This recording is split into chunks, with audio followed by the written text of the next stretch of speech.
আমার হাতের এই শুটকি ভুনাটা যে খায় সেই বলে এটা কি শুটকি ভুনা না কোনো অমৃত। একদমই ভিন্ন স্বাদের সুস্বাদু একটা শুটকি ভুনার রেসিপি আজ আপনাদের সাথে শেয়ার করছি। এর জন্য একটা রূপচাঁদা শুটকি মাছ নিয়েছি, এর পরিবর্তে যে কোনো শুটকি মাছ নিতে পারেন। মাছটাকে ছোট করে কেটে 10 মিনিট গরম পানি দিয়ে ভিজিয়ে রেখে তারপর খুব ভালো করে পরিষ্কার করে নিতে হবে। কড়াইতে সয়াবিন তেল দিয়েছি আর শুটকি মাছগুলোকে দিয়ে একটু লাল লাল করে ভেজে নিচ্ছি। এর সাথে কিছু পেঁয়াজ কিউব আর আস্ত রসুন কোয়া দিয়ে সেটাকেও ভেজে নিয়েছি।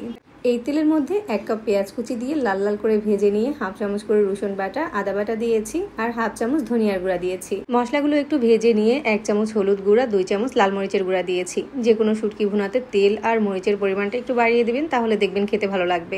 একটা টমেটো পেস্ট দিয়ে কষিয়ে নিয়েছি। এবার মশলাটা ভাজা ভাজা হয়ে তেলটা উপরে আসা পর্যন্ত অপেক্ষা করতে হবে। 1/4 কাপ পানি দিয়ে পানিটা শুকিয়ে তেলটা উপরে আসা পর্যন্ত অপেক্ষা করব। এই রান্নাটা আস্তে আস্তে একটু সময় নিয়ে করতে হয়, তাহলে কিন্তু খেতে বেশ ভালো লাগে। রেসিপি ভালো লাগলে পেজ ফলো দিয়ে রাখবেন। আল্লাহ হাফেজ।